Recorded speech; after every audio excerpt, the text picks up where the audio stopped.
Now much is being said about the fact that the armed forces of Ukraine gained superiority from the right bank over the left bank of the Kherson region, on the implementation of fire pressure.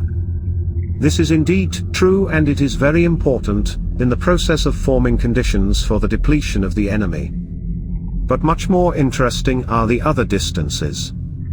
In fact, much more interesting is not the possibility of Ukrainian trunk artillery to exert pressure on the line from Severodonetsk and rocket artillery to the northern locations of the Crimea. What's interesting is 10 to 20 kilometers inland on the left bank.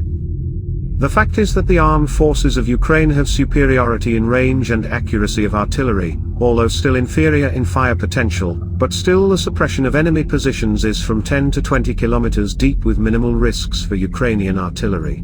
By risks I mean counter-battery combat of the enemy, which Russian troops can carry out from the left bank with risk to their positions, but not the other way around. And this is very important in the issue of effective impact on the left bank location. Interestingly, similarly, Ukrainian forces can control airspace within the same 10 to 20 kilometers inside occupied territory, as well as with minimal risks for air defense assets.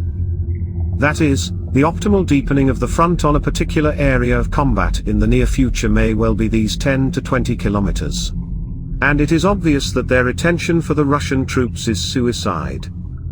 In fact, these 10 to 20 kilometers is a kind of buffer operating zone, where the presence of the enemy is uncomfortable for him, but the Ukrainian forces can conduct all sorts of existential and metaphysical experiments. The important thing is that exactly such a deepening is at least a breakthrough of the defense line, but most likely there will be a collapse of the enemy's defense as a whole in the area. That is, the advance with artillery and air defense cover could be more than the depth I have voiced. And, most importantly, when retreating, the enemy itself complicates the situation, expanding the possibilities of both fire pressure and expansion of the operational zone for the AFU, but it has no other choice. Suicidal stalemate. About her I have already spoken about before the release of Kherson. It is repeated in this area. To help the channel grow, watch one or more of the videos offered to you at the end.